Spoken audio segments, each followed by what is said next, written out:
ଉପରୁ ପୁରାପୁରି ମୁସୁମୁସିଆ ଭିତରେ ଚଟପଟା ମସଲା ଦିଆ ଖାଇବାକୁ ଲାଗିବ ଭାରି ସ୍ୱାଦିଷ୍ଟ। ଅତି ସହଜ ପ୍ରସ୍ତୁତି ପ୍ରଣାଳୀ ନୁହେଁ ଜମା କଷ୍ଟ। ଚୂଡ଼ାରେ ବନେଇବା ଆଜି ଗୋଟେ ନୂଆ ବ୍ୟଞ୍ଜନ। ମାତ୍ର ଗୋଟେ ଚାମଚ ତେଲରେ 5 ମିନିଟ୍ରେ ହେଇଯିବ ରନ୍ଧନ। ଦର୍ଶକ ବନ୍ଧୁ ସମସ୍ତଙ୍କୁ କରୁଛି ମୋ ପ୍ରଣିପାତ। ମା ଗେଲୁ ହାଣ୍ଡିଶାଳକୁ ଆପଣମାନଙ୍କୁ ବହୁତ ବହୁତ ସ୍ୱାଗତ। ଚୂଡ଼ାରେ ସବୁଠୁ ସହଜ କମ୍ ସମୟରେ ଚଟପଟା ଜଳଖିଆ ଆସନ୍ତୁ କରିବା ପ୍ରସ୍ତୁତ। ଏଇ ଜଳଖିଆଟି ଦେହ ପାଇଁ ମଧ୍ୟ ଖୁବ୍ ଭଲ। ଆପଣମାନେ ଆପଣମାନଙ୍କର ପିଲାମାନଙ୍କର ଟିଫିନ୍ ବକ୍ସରେ ମଧ୍ୟ ଦେଇପାରିବେ। ପୁରାପୁରି ଉପରୁ କ୍ରିସ୍ପି ରହିବ ଆଉ ମସଲା ଚଟପଟା ଆଉ ହେଲ୍ଦି ସହିତ ବହୁତ ଟେଷ୍ଟି। ତେବେ ଆସନ୍ତୁ ଆଜିର ପ୍ରସ୍ତୁତି ଆରମ୍ଭ କରିବା। ଏଠି ମୁଁ ନେଇଛି ଗୋଟେ ଗିନାରେ ଗିନେ ଚୂଡ଼ା। ଚୂଡ଼ାକୁ ପ୍ରଥମେ ଭଲ ଭାବରେ 2-3 ଥର ଧୋଇଦେବା। ଚୂଡ଼ାକୁ ପରିଷ୍କାର ଭାବରେ ଧୋଇ ସାରିବା ପରେ ଆମେ ସେଥିରେ ପାଣି ଦେଇକି 5 ମିନିଟ୍ ପାଇଁ ଘୋଡ଼େଇକି ଛାଡ଼ିଦେବା ବତୁରିବା ପାଇଁ। ଯାହାଫଳରେ କି ଚୂଡ଼ା ବଢ଼ିଆ ଭାବରେ ବତୁରି ଯିବ, ପୁରା ନରମ ହେଇଯିବ। ମାତ୍ର 5 ମିନିଟ୍ ପାଇଁ ବତୁରେଇବେ। ଚୂଡ଼ା ବହୁତ ଜଲ୍ଦି ମଧ୍ୟ ବତୁରିଯାଏ।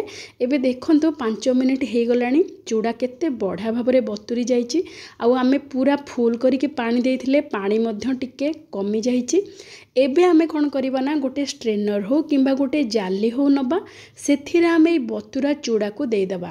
ଏମିତି କଲେ କ'ଣ ହେବ ନା, ଚୂଡ଼ାରେ ଯାହା ଅବଶିଷ୍ଟ ପାଣି ଥିବ ସବୁ ନିଗିଡ଼ି ଯିବ। ଏମିତି ତାକୁ ଆମେ 10 ମିନିଟ୍ ପାଇଁ ଛାଡ଼ିଦେବା। ଏମିତି କଲେ ଚୂଡ଼ା ଉପରୁ ପୁରା ଟିକେ ହାଲକା ଶୁଖିଲା ହେଇଯିବ ଆଉ ଅବଶିଷ୍ଟ ପାଣି ସବୁ ବାହାରିଯିବ। ସେଇ ସମୟ ଭିତରେ ଆମେ ପ୍ରସ୍ତୁତ କରିବା ଗୋଟେ ଚଟପଟା ପୁର। ବହୁତ କମ୍ ସମୟରେ ପ୍ରସ୍ତୁତ ହେଇଯିବ। ଆପଣମାନେ ସିଝା ଆଳୁ, ମକା ଆଉ ବାଦାମ ଏସବୁକୁ ଯଦି ଆଗରୁ ସିଝେଇକି ରଖିଥିବେ, ମାତ୍ର 5 ମିନିଟ୍ ଭିତରେ ଏଇ ଜଳଖିଆକୁ ପ୍ରସ୍ତୁତ କରିପାରିବେ। ଏଠି ମୁଁ ନେଇଛି ସିଝା ଆଳୁ, କିଛି ସିଝା ମକା ସହିତ କିଛି ସିଝା ବାଦାମ। ତା ସହିତ ଦେଖନ୍ତୁ ବହୁତ ବଢ଼ିଆ ବାସ୍ନା ପାଇଁ ଆମେ ଜୁଆଣି ପତ୍ର କିଛି ନେବା। ଯଦି ଆପଣମାନଙ୍କ ପାଖରେ ଫ୍ରେଶ୍ ଏମିତି ତାଜା ଜୁଆଣି ପତ୍ର ନଥିବ, ତାହେଲେ ଆପଣମାନେ ଅରେଗାନୋ ମଧ୍ୟ ପକାଇ ପାରିବେ। ତା'ର ବାସ୍ନା ବହୁତ ବଢ଼ିଆ ରହିବ। ପିଲାମାନଙ୍କୁ ଖାସ୍ କରି ବହୁତ ବଢ଼ିଆ ଲାଗିବ। ଆମେ ଯେଉଁ ଫ୍ଲେଭର୍ ଦେବା ଆଜି ଚୂଡ଼ାରେ ଏଇ ବ୍ୟଞ୍ଜନଟି ପ୍ରସ୍ତୁତ କରିବା। ଜୁଆଣି ପତ୍ର ଟିକେ ଅଧିକ ନେବା, ତାକୁ ପୁରା ଗୁଣ୍ଡ କରିକି କାଟିଦେବା। ତାପରେ କିଛି ଧନିଆ ପତ୍ରକୁ ମଧ୍ୟ ପୁରା ଗୁଣ୍ଡ କରିକି କାଟିଦେବା। ଆଉ ଗୋଟେ ଚାମଚ ଗୋଲମରିଚ ସହିତ 2-3ଟି ଶୁଖିଲା ଲଙ୍କାକୁ ଛୋଟ ଛୋଟ ଖଣ୍ଡ କରିକି ତାକୁ ଦରଦର ଗୁଣ୍ଡ କରିବା। ଏଇସବୁ ବାସ୍ନା ବହୁତ ବଢ଼ିଆ ରହିବ। ଆପଣମାନଙ୍କ ପାଖରେ ଯଦି ଚିଲି ଫ୍ଲେକ୍ସ ଆଉ ଅରେଗାନୋ ଥିବ, ଆପଣମାନେ ମଧ୍ୟ ପକାଇ ପାରିବେ। ନଚେତ୍ ପିଜ୍ଜା ସିଜନିଂ ମଧ୍ୟ ଗୋଟେ ପାଉଚ୍ ପକାଇ ପାରିବେ। ବହୁତ ବଢ଼ିଆ ବାସ୍ନା ଦେବ ଆମର ଏଇ ଚୂଡ଼ାର ଜଳଖିଆଟି। ଏବେ ଦେଖନ୍ତୁ ଗୋଲମରିଚ ଆଉ ଲଙ୍କାକୁ ଦରଦର ଗୁଣ୍ଡ କରିକି ଆମେ ଏଠି ରଖିଦେଇଛୁ। ଯଦି ଆପଣମାନଙ୍କର ଛୋଟ ପିଲା ଥାଆନ୍ତି ତାହେଲେ ଆପଣମାନେ ସ୍କିପ୍ କରିପାରିବେ। ଶୁଖିଲା ଲଙ୍କା ସହିତ ଗୋଲମରିଚ ଅଳ୍ପ ଟିକେ ଦେବେ ଖାଲି ବାସ୍ନା ପାଇଁ। ଏବେ ଆମେ କ'ଣ କରିବା ନା, ଆମେ ଯେଉଁ ନେଇଥିଲେ ସିଝା ଆଳୁ, ସିଝା ବାଦାମ, ତା ସହିତ ସିଝା ମକା, ସେଥିରେ ଦେଇଦେବା ଜୁଆଣି ପତ୍ର, କିଛି ଧନିଆ ପତ୍ର ଆଉ ତା ସହିତ ଗୋଲମରିଚ ଆଉ ଶୁଖିଲା ଲଙ୍କା ଗୁଣ୍ଡ, ଦରଦର ଗୁଣ୍ଡ, ଆଉ ତା ସହିତ ପିଆଜ ଅଳ୍ପ ଟିକେ ପୁରା ଗୁଣ୍ଡ କରିକି କାଟିଦେବେ। ଆଉ ଗୋଟେ ବଡ଼ ଚାମଚ ସିଜୱାନ୍ ଚଟଣି। ଏଇ ସିଜୱାନ୍ ଚଟଣିକୁ ମୁଁ ଘରେ ବନେଇଥିଲି, ହୋମମେଡ୍, ବହୁତ ବଢ଼ିଆ ଲାଗିବ। ଆପଣମାନଙ୍କ ପାଖରେ ସିଜୱାନ୍ ଚଟଣି ନଥିଲେ ଆପଣମାନେ ମ୍ୟାଗି ମସଲା ମଧ୍ୟ ଗୋଟେ ପାଉଚ୍ ପକାଇ ପାରିବେ। ତା ସହିତ ସ୍ୱାଦ ଅନୁସାରେ ଲୁଣ ଦେଇକି ଭଲ ଭାବରେ ମିଶାଇ ଦେବେ। ଦେଖନ୍ତୁ କେତେ ଚଟପଟା ସ୍ୱାଦିଷ୍ଟ ପୁର ପ୍ରସ୍ତୁତ ହେଇଯାଇଛି ଆମର ଆଳୁ ମକାରେ। ଆପଣମାନେ ଚାହିଁଲେ ଯେକୌଣସି ପନିପରିବା ଆପଣମାନଙ୍କ ପିଲା ଖାଉନଥିବେ, ଗାଜର ହେଲା, ବନ୍ଧାକୋବି ହେଲା, ପୁରା ଗୁଣ୍ଡ କରିକି ଆପଣମାନେ ପକାଇ ପାରିବେ। ପୁରାପୁରି କିନ୍ତୁ ଗୁଣ୍ଡ କରିକି କାଟିକି ପକାଇବେ। ନଚେତ୍ ଆପଣମାନେ କୋରିଦେବେ, ବହୁତ ବଢ଼ିଆରେ ମିଶିଯିବ ଏଇ ଆଳୁ ଆଉ ମକା ସହିତ। ଆପଣମାନଙ୍କର ଇଚ୍ଛା ମୁତାବକ ଆପଣମାନେ ପୁର ପ୍ରସ୍ତୁତ କରିବେ। ଆଉ ଛୋଟ ଛୋଟ ଗୁଳା କରିକି ଆମେ ଟିକେ ସାଇଡ଼ରେ ରଖିଦେବା। ଏବେ ଦେଖନ୍ତୁ 5-7 ମିନିଟ୍ରେ ଆମର ପ୍ରସ୍ତୁତ ହେଇଯାଇଛି। ଚୂଡ଼ା ଭଲ ଭାବରେ ପୁରା ପାଣି ନିଗିଡ଼ି ଯାଇଛି। ଏବେ ଆମେ ଗୋଟେ ବଡ଼ ଥାଳିକୁ ବତୁରା ଚୂଡ଼ାକୁ ବାହାର କରିଦେବା ଆଉ ଭଲ ଭାବରେ ଟିକେ ଚକଟି ଦେବା। ଯେହେତୁ ଚୂଡ଼ା ଭଲ ଭାବରେ ବତୁରି ଯାଇଛି, ବହୁତ କମ୍ ସମୟରେ ଭଲ ଭାବରେ ଚକଟି ହେଇଯିବ। ଯେମିତି ଆମେ ସୁଜି ବା ଚାଉଳକୁ ଜନ୍ତୁ, ପୁରାପୁରି ନରମ ଯନ୍ତଣୀ ପରି ପ୍ରସ୍ତୁତ ହେଇଯିବ ଏଇ ଡୋଟି। ଦେଖନ୍ତୁ କେତେ ନରମ ଅଛି ଆଉ ପୁରାପୁରି ହାଲକା ଆଉ ନରମ। ଏବେ ବାଇଣ୍ଡିଂ ପାଇଁ ବା ପୁରାପୁରି କ୍ରିସ୍ପିନେସ୍ ପାଇଁ ଆମେ ଏଠି ଦେବା 2 ବଡ଼ ଚାମଚ ସୁଜି। ସୁଜି ବଦଳରେ ଆପଣମାନେ ଚାଉଳ ଗୁଣ୍ଡ ମଧ୍ୟ ଦେଇପାରିବେ। 2 ବଡ଼ ଚାମଚ, ଯାହାହେଲେ ଗୋଟେ ଦେବେ। ତା ସହିତ ସ୍ୱାଦ ଅନୁସାରେ ଦେଇଦେବା ଲୁଣ। आमे जो धनिया पत्र काटिकी रखी टिके धनिया पत्र पकईदेवा, टिके जुआणी पत्र पकईदेवा, आउ गोलमरीच सुखिला लंका जो आमे पकईथिले एथिरे गोटे चामच पकईदेवा। आमर पूरा सहित बाहर कोटिंग भी बहुत बढ़िया फ्लेवरफुल होकर रहिबो। ता सहित मु एठी नैचे गार्लिक बटर, आपण माने देसी घी सहित रसुण को मध्य कोरिकी नै परिबे, बहुत बढ़िया फ्लेवर दबो आ बहुत बढ़िया स्वादिष्ट मध्य रहिबो। एबे देखंतु आमे अल्प टिके बटर देकी ताको भल भावरे आउ थरे मिसई देबा चूड़ा सहित। एई कोटिंग टी भी मध्य हमर बहुत बढ़िया स्वादयुक्त होकर प्रस्तुत होबो। भितरे चटपटा आलूर पूरा सहित ऊपर आमे जो कोटिंग बा पूरा खलीटा प्रस्तुत करवा, पूरा पूरी क्रिस्पी रहिबो जेहेतु आमे सुजी मिसैचे, आ स्वाद रे पूरा पूरी जबरदस्त रहिबो। एते सबु फ्लेवर मिसिची, एते सबु पत्र ता सहित गार्लिक बटर वासना विशेष करी बहुत बढ़िया लागिबो। आपणक घरे पिलाठू नै बड़ पर्यंत समस्ते खाइके बहुत खुशी हे जिवे। एबे देखंतु आमे भल भाबरे ताको मिसै देचु। एबे आमे छोटो छोटो गुळा नबा। आमे जो आगरु प्रस्तुत करके रखिथिले पूरा छोटो छोटो गुळा, ताठू टिके आकार रे बड़ गुळा नबा।